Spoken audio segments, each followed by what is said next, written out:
दादांच्या आठवणीने सभागृह गहिवरले.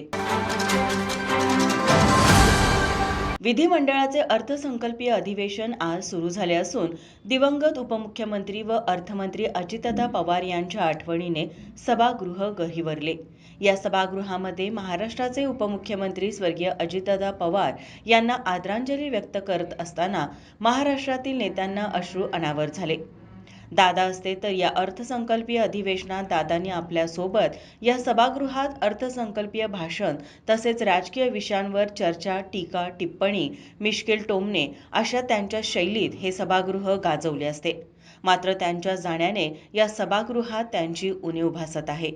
मुख्यमंत्री देवेंद्र फडणवीस, मंत्री हसन मुश्रीफ तसेच आमदार रोहित पवार, आमदार सतेज पाटील, विजय वडेट्टीवार यांनी सभागृहात बोलताना अजितदादांची आठवण करून दिली तर काहींना अश्रू अनावर झाले.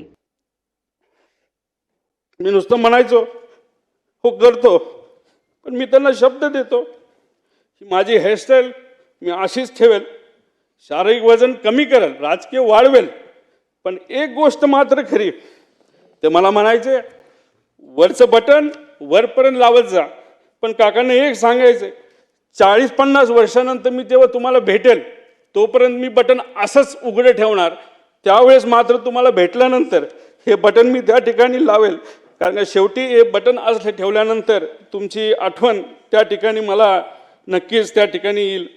पण एक गोष्ट अजून आहे, 40-50 वर्षांनी जेव्हा अजित काकांची माझी भेट होईल तेव्हा हा माझा लढा जो मी आत्ता त्या ठिकाणी लढत आहे आणि अख्खा महाराष्ट्र त्या ठिकाणी लढत आहे, तेव्हा अजित काकांसमोर ताट मानेले मी तिथं उभा राहील आणि नक्कीच माझे काका माझ्या पाठीवर हात ठेवून म्हणतील लढलास बरं का. आणि या गोष्टी ऐकण्यासाठीच हा जो छोटासा लढा पण महत्त्वाचा लढा त्या ठिकाणी मी व सर्वांनी तिथं हातात घेतलाय, तो पूर्ण केल्याशिवाय राहणार नाही. तर दादांचा आम्ही जिल्हा परिषद निवडणुकीच्या घाईत होतो की अपघात झाला विमानाचा आणि तुम्ही ताबडतोब टी व्ही लावा. मी टी व्ही लावला आणि अनेक वक्त्यांनी सांगितल्याप्रमाणे पहिल्यांदा जखमी अवस्थेत, नंतर जी दुःखद वाईट आम्हाला आयुष्यात कधी वाटलं नव्हतं की स्वप्नात वाटलं नव्हतं की आमच्या नेत्याची अशी बातमी आम्हाला समजेल आणि अशा अवस्थेत ते समजेल. ते काळानंतर आम्ही ताबडतोबीनं बारामती गाठली आणि 2 दिवस बारामतीत आम्ही कधी झोपलो नाही आणि संपूर्ण महाराष्ट्र मला वाटतं 2 दिवस टी व्ही समोर बसून होता आणि माझ्या नेत्याचा घेत होता की इतके जवळचे संबंध माझे.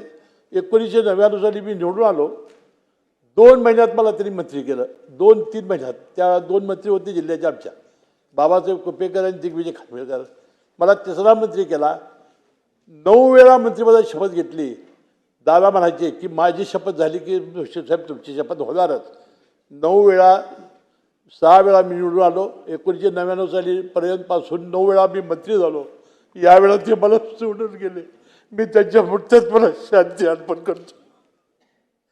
आणि त्याला दिष्ट लागली. ते अतिशय कपडे बिपडे अशी व्यवस्थित वापरायचे. तुम्हाला माहिती असेल की विधानसभेमध्ये नागपूरला अधिवेशन असलं की जोधपुरी कोट वेगवेगळे रोज घालायचे.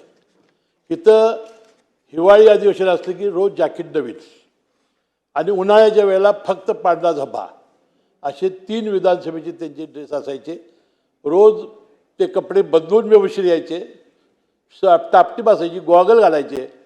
26 जानेवारीचा फोटो बघा, अध्यक्ष महोदय झेंडावंदन झालेलं होतं प्रजासत्ताक दिनाचं आणि त्यांनी सॅल्यूट मारलेला आहे. आणि ते केस त्यांना कमी आली की एक दिवस एक आमदारांनी त्यांनी हेअर ट्रान्सप्लांट केलं होतं. त्याला म्हटले त्याला बोलव. त्यांनी बोलवलं आणि सांगितलं कुठे केलं? ते म्हटलं मी दुबईला केलं. म्हटलं दादा तुम्ही काय करत नाही, केस असले तरी मी देखला आहे का नाही. आणि खरोखर ते बघा 26 जानेवारीचा फोटो मला वाटते ती परमेश्वर दिसत लागली. मी त्यांच्या आत्म्याला शांती करावी. परंतु महाराष्ट्राची हानी निश्चितपणे दादांच्या जाण्यामुळे त्या ठिकाणी झालेली आहे. न भरून निघणारी पोकळी या ठिकाणी आहे. कारण की पुरोगामी नेतृत्व असेल किंवा आमच्यासारख्या तरुणांना एक आदर्शवत असं नेतृत्व, ज्या नेतृत्वानं सगळ्या समाजांचं नेतृत्व करण्याचं काम दादांनी महाराष्ट्रामध्ये या ठिकाणी केलं. पवारसाहेबांच्या नेतृत्वाखाली हे तयार झालेलं कर्तृत्वान असे नेते अजितदादा या ठिकाणी राहिलेले आहेत. आणि म्हणून महाराष्ट्रातल्या प्रत्येक जिल्ह्यात गेलो तर काही ना काही योगदान त्यांच्या माध्यमातून त्या जिल्ह्यामध्ये झालेलं आपल्याला त्या ठिकाणी दिसून येईल. आणि म्हणून हे योगदान चिरंतर अशीच त्यांची आठवण कायमपणे ठेवण्याचा प्रयत्न आपण सगळ्यांनी त्यांच्या कामाच्या माध्यमातून करावा, एवढीच अपेक्षा या निमित्तानं व्यक्त करतो. आणि काँग्रेस पक्षाच्या वतीनं, माझ्या वतीनं त्यांना भावपूर्ण आदरांजली व्यक्त करत असताना आदरणीय सुनेत्राताई, जय आणि पार्थ यांना या ठिकाणी या संकटातून, या दुःखातून सावरण्याचं ईश्वर त्यांना बळ देव, ही भावपूर्ण आदरांजली या ठिकाणी व्यक्त करतो. माझा महाराष्ट्र न्यूज, कोल्हापूर. बाळ, फ्रीजमधून श्रीखंड काढ ना. आम्ही पूर्वी घरीच बनवायचो श्रीखंड, त्याची चवच वेगळी होती. आता काय सगळं रेडीमेड. आजी, हे श्रीखंड खाऊन बघ. आज तुझ्या आईनं घरीच बनवलं की काय?